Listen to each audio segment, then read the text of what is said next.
हर हर महादेव दोस्तों। आप सुन रहे थे मेरे साथ मैं तेरी हीर भाग 74। डीआईजी सर से बात करने के बाद शक्ति इतना तो जान चुका था कि इन सब में कहीं ना कहीं डीआईजी सर, इंस्पेक्टर पंकज और विक्रम अरोड़ा भी शामिल है। लेकिन इन सबको चलाने वाला कोई एक है जिस तक शक्ति का पहुंचना बहुत जरूरी था। शक्ति ने डीआईजी सर को 48 घंटों का टाइम दिया, लेकिन इन 48 घंटों में वह इन सब का पर्दाफाश कैसे करेगा। शक्ति पुलिस स्टेशन के बाहर आकर अपनी गाड़ी में बैठा और वहां से निकल गया। आशिफ मारा जा चुका था, जॉर्डन का कुछ पता नहीं था, उर्वशी भी गायब थी। कबीर को अरेस्ट करने के लिए शक्ति के पास कोई ठोस सबूत नहीं था, और जो सबूत शक्ति को मुन्ना से मिले थे वो भी उसके हाथ से जा चुके थे। शक्ति गाड़ी चलाते हुए इसी उलझन में था कि अचानक से शक्ति को ब्रेक लगाना पड़ा। गाड़ी के सामने गाय का एक छोटा बच्चा आ गया। शक्ति उसे वहां से निकलने का इंतजार करने लगा। तभी उसके कानों में मंदिर की घंटियां पड़ी। उसने अपने बगल में देखा तो पाया कि वहां महादेव का एक बहुत ही बड़ा सा मंदिर था। शक्ति ने गाड़ी को साइड में लगाया और मंदिर के अंदर चला गया। महादेव की मूर्ति के सामने आकर शक्ति ने अपने हाथ जोड़े और मन ही मन कहने लगा, महादेव, आप तो जानते हैं कि आपका ये भक्त एक बड़ी उलझन में फंस चुका है। मंजिल आंखों के सामने है, लेकिन कोई रास्ता नहीं दिखाई दे रहा। समझ में नहीं आ रहा कि हम कहाँ गलती कर रहे हैं। हमें रास्ता दिखाइए महादेव। हमें इन बुरे लोगों की असलियत सामने लाने में मदद कीजिए।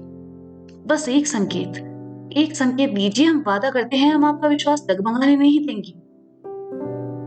शक्ति ने जैसे ही अपनी बात खत्म की, मंदिर की घंटी फिर बजी और शक्ति उसे महादेव का आशीर्वाद मानकर जैसे ही जाने लगा, पंडित जी ने कहा, अरे बेटा, प्रसाद तो लेकर जाओ।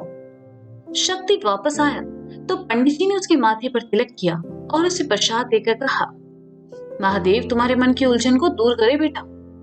शक्ति ने सुना तो मुस्कुरा उठा और वहां से चला गया। शक्ति आकर गाड़ी में बैठा और जैसे ही गाड़ी स्टार्ट की, उसका फोन बजा। शक्ति ने देखा फोन मोहसिन का है तो उसने फोन कान से लगाया और कहा, हाँ मोहसिन, बोलो। मोहसिन ने शक्ति को एक एड्रेस बताया और जल्दी से वहां आने को कहा। शक्ति ने फोन रखा और मोहसिन की बताई जगह के लिए निकल गया। मेघना, ये लोग अभी तक आए क्यों नहीं? आज शाम 5 बजे हमारी ट्रेन है और हमें स्टेशन थोड़ा जल्दी जाना होगा। उफ, ये निशी भी ना, उसे इन लोगों के साथ जाने के लिए किसने कहा? नवीन ने कमरे में यहाँ वहां चक्कर लगाते हुए कहा, ओफो नवीन, तुम भी ना। हम सब बाहर चले गए थे तो निशी यहाँ अकेले क्या करती? और वैसे भी सारिका जी उसे अपने परिवार का हिस्सा ही समझती है, मेघना ने कहा। नवीन मेघना के पास आया और कहा, परिवार का हिस्सा नहीं, बेटी जैसी। मेघना कुछ कहती, इससे पहले ही उन दोनों के कानों में सबके आने की आवाज पड़ी तो मेघना ने कहा, लगता है वो लोग आ गए। मेघना और नवीन कमरे से बाहर चले आए। उन्होंने देखा सब बहुत खुश थे। निशी आकर मेघना से मिली और उन्हें तोहफे के बारे में बताया। मेघना निशी को अपने साथ लेकर वहां से चली गई। दोनों कमरे में आई और मेघना ने उसे अपने सामने करके कहा, निशी, क्या तुम वंश को पसंद करती हो? अपनी मम्मी के मुंह से एकदम से ये बात सुनकर समझ नहीं आया कि वह क्या जवाब दे, इसलिए कहा, मम्मा, आप ये क्या बोल रही हैं? मैं वंश को पसंद? आप ऐसा क्यों पूछ रही हैं? निशी, मैंने जो पूछा उसका जवाब दो। क्या तुम्हें वंश पसंद है? मेघना ने निशी की बाहों को थामकर उसकी आंखों में देखते हुए पूछा। निशी का दिल धड़कने लगा। उसे समझ नहीं आया कि वह मेघना से क्या कहे। अगर वह झूठ कहती है तो खुद से नजरें नहीं मिला पाएगी, और सच कहती है तो कहीं मेघना उसके बारे में गलत ना सोचने लगी और वंश किसी मुसीबत में ना फंस जाए। ये सोचकर निशी ने झूठ बोलना ही सही समझा और कहा, नहीं मम्मा, वो अच्छा लड़का है, बट हमारे बीच ऐसा कुछ भी नहीं है। हम बस अच्छे दोस्त हैं। मेघना ने सुना तो उदास हो गई। उसे लगा निशी हाँ कहेगी, लेकिन निशी ने ना बोलकर मेघना के अरमानों पर पानी फेर दिया। उसने एक ठंडी आह भरी और कहा, ठीक है, अपना बैग पैक कर लो, हम आज शाम मुंबई वापस जा रहे हैं। क्या? लेकिन इतनी जल्दी? क्या वंश भी हमारे साथ वापस जा रहा है? निशी ने एकदम से पूछा। नहीं, वो बाद में आएगा। सिर्फ तुम, मैं और तुम्हारे डैड जा रहे हैं। तुम अपना सामान पैक करो, फिर कुछ देर बाद हमें निकलना है। कहकर मेघना वहां से चली गई। मुंबई वापस जाने की बात सुनकर निशी का मन एकदम से उदास हो गया। पर ये उदासी मुंबई जाने की नहीं, बल्कि वंश के साथ न जाने पर थी। निशी मायूस से आकर बिस्तर पर बैठ गई और खुद में ही बड़बड़ाई। क्या मुझे वंश को बताना चाहिए कि मैं मुंबई वापस जा रही हूँ? और वो हम लोगों के साथ क्यों नहीं जा रहा? कल सुबह तो वैसे भी सब बनारस चले जाएंगे, तो वो यहाँ अकेला रहकर क्या करेगा? उफ, मेरे इन सवालों का जवाब तो वही दे सकता है। कहते हुए निशी ने कमरे में फैले अपने सामान को देखा और उसे समेटने लगी। वापस जाने के नाम से उसका मन भारी हो चुका था। नवीन, शिवम और बाकी सबसे मिला और आज शाम उन्हें अपने घर वापस जाने के बारे में बताया। लेकिन वंश वहां नहीं था। वह पहले ही काशी के कमरे में जा चुका था। सुबह से वंश इतना थक चुका था कि उसने अपना फोन चार्जिंग पर लगाया और काशी के कमरे में ही सो गया। नवीन के काम को देखते हुए सारिका और शिवम ने उसे जाने से नहीं रोका, लेकिन मुन्ना की शादी में पूरे परिवार के साथ एक हफ्ते पहले आने को कहा और नवीन ने खुशी खुशी इसकी बात को मान लिया। सभी हॉल में आ बैठी। चाय आई और सभी चाय पीते हुए बातें करने लगे। मुन्ना को बड़ों के बीच में बैठना सही नहीं लगा, तो उसने अपनी चाय उठाई और पीछे बरामदे में चला आया। बरामदे में तख्ते के साथ ही एक झूला लगा हुआ था। मुन्ना आकर उस पर बैठा और चाय पीने लगा। आज मुन्ना बहुत खुश था और उसका मन भी बहुत शांत था। जिस लड़की को उसने पसंद किया, उससे उसकी शादी होने जा रही थी। उसने मुरारी को एक बड़े केस में फंसने से बचा लिया। शादी के बाद उसे बनारस छोड़ने की जरूरत नहीं थी और अब सब ठीक था। मुन्ना चाय पीते हुए गौरी के बारे में सोचने लगा। आज शाम उसे गौरी से मिलना था और उसे अपने मन का हाल बताना था। चाय खत्म कर मुन्ना झूले से उठा और तख्ते पर आकर लेट गया। मुस्कुराते हुए मुन्ना अपने आने वाले कल के बारे में सोचने लगा और ऐसा करते हुए वहीं उसकी आंख लग गई। अंजलि काशी के साथ मिलकर फोन में सगाई की तस्वीरें देखने लगी। फोटो देखते हुए जैसे ही शक्ति का फोटो स्क्रीन पर आया, अंजलि ने कहा, काशी दी, मैं तो इनसे ठीक से मिली भी नहीं और मुन्ना भैया की सगाई के बाद तो जैसे ये गायब ही हो गए। काशी दी, क्या आपका जीजू से मिलने का दिल नहीं करता, जैसे शादी से पहले लड़कियां चोरी चोरी मिलती है? अंजलि की बात सुनकर काशी मुस्कुराई और कहा, हमें शक्ति से चोरी चोरी मिलने की जरूरत नहीं है अंजलि, हम उससे डायरेक्ट जाकर भी मिल सकते हैं। डायरेक्ट जाकर से आपका मतलब है पुलिस स्टेशन? जीजू पुलिस वाले हैं ना? अंजलि ने कहा तो काशी हंसने लगी और कहा, नहीं बाबा, हम शक्ति से उसके घर जाकर भी मिल सकते हैं, हमें परमिशन है। तो फिर मुझे भी उनके घर लेकर चलिए ना, मुझे भी उनसे मिलना है, आखिर वो मेरे इकलौते जीजू है। अंजलि ने मचलते हुए कहा, चलेंगे चलेंगे, रुको सब्र रखो। काशी ने कहा, कब?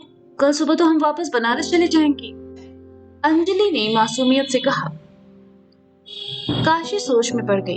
शक्ति इन दिनों कुछ ज्यादा ही बिजी था। वह काशी के कहने पर उससे मिलेगा या नहीं, यही बात काशी के दिमाग में चल रही थी कि तभी उसके फोन पर मैसेज आया। काशी ने मैसेज देखा तो उसकी हैरानी का कोई ठिकाना नहीं था। शक्ति आज शाम काशी से मिलना चाहता था और उसे अपने घर आने को कह रहा था। काशी ने ओके लिखकर भेजा और खुशी से उछलते हुए मैसेज अंजलि को दिखाया तो अंजलि भी खुशी से कूदने लगी। कुछ ही दूर हॉल में बैठे शिवम की नजर उन दोनों पर पड़ी तो शिवम ने कहा, क्या हुआ तुम दोनों को? काशी ने अंजलि को और खुद को नॉर्मल किया और फिर कहा, कुछ नहीं पापा, कुछ नहीं। काशी अंजलि को अपने साथ लेकर वहां से चली गई और अंबिका जी के कमरे में बैठकर दोनों शाम के बारे में बात करने लगी कि घर से क्या बहाना बनाकर जाएं और इस बारे में किसी को पता न चले। निशी अपना सब सामान पैक करके अपना फोन लेकर बिस्तर पर आ बैठी। निशी ने वंश को मैसेज करने के लिए व्हाट्सएप ऑन किया तो वंश की भेजी कुछ तस्वीरें उसे मिली जो सगाई में उसने क्लिक की थी। निशी एक एक करके सब तस्वीरें देखने लगी। जैसे ही अगली तस्वीर देखी, निशी के होंठों पर एक प्यारी सी मुस्कान तैर गई।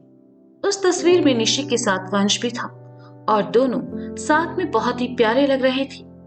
न जाने क्यों पर निशी का दिल किया उस तस्वीर को अपने होंठों से छू ले, और जैसे ही निशी फोन की स्क्रीन को अपने होंठों के पास लेकर गई, नवीन कमरे में आया।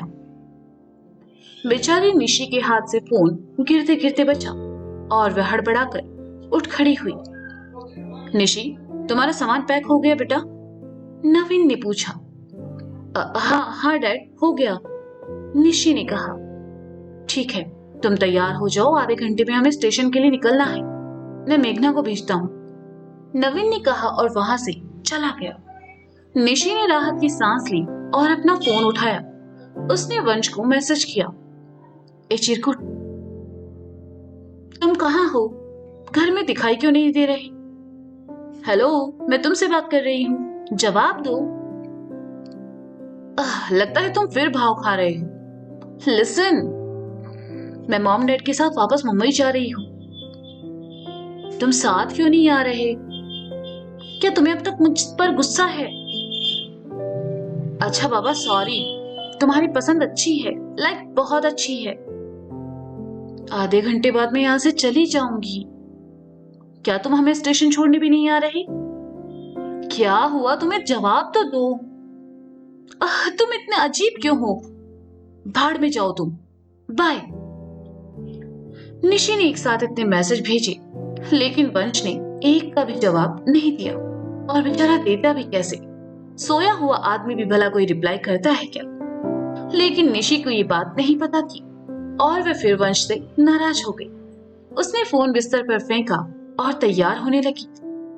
उर्वशी ने नीलिमा को सच बताया और उससे कहा कि वह जल्द से जल्द किसी ऐसे इंसान से शादी कर ले जो उसे विराज चौहान से बचा ले।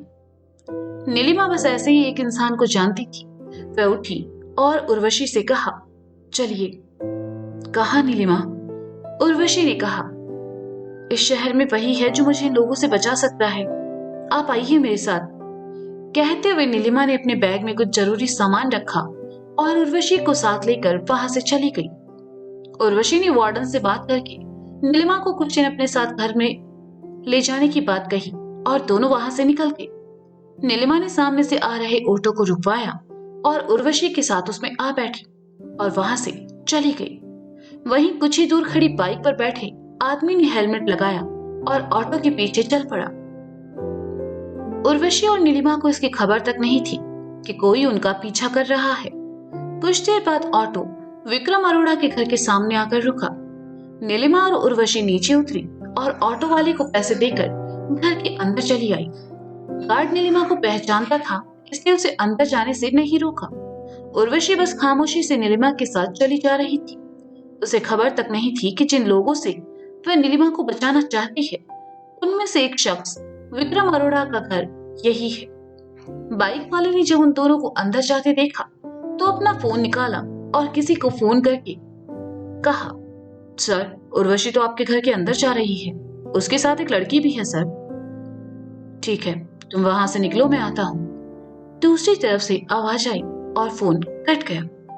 बाइक वाले ने हेलमेट वापस लगाया और वहां से चला गया। शक्ति की गाड़ी आकर सनशाइन होटल के बाहर रुकी। शक्ति ने गाड़ी साइड में लगाई और अंदर चलाया। होटल सील किया हुआ था और हर तरफ नो एंट्री बैरिकेड्स लगाए हुए थे। शक्ति कुछ समझ नहीं पाया। इससे पहले मोहसिन उसके पास आया और कहा, सर, मेरे साथ आइए।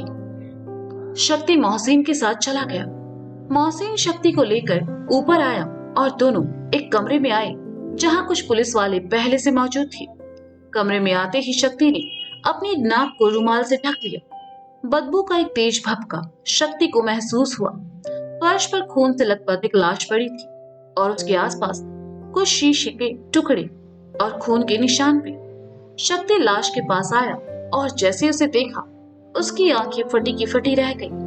फर्श पर खून से लथपथ किसी की लाश नहीं बल्कि जॉर्डन की थी।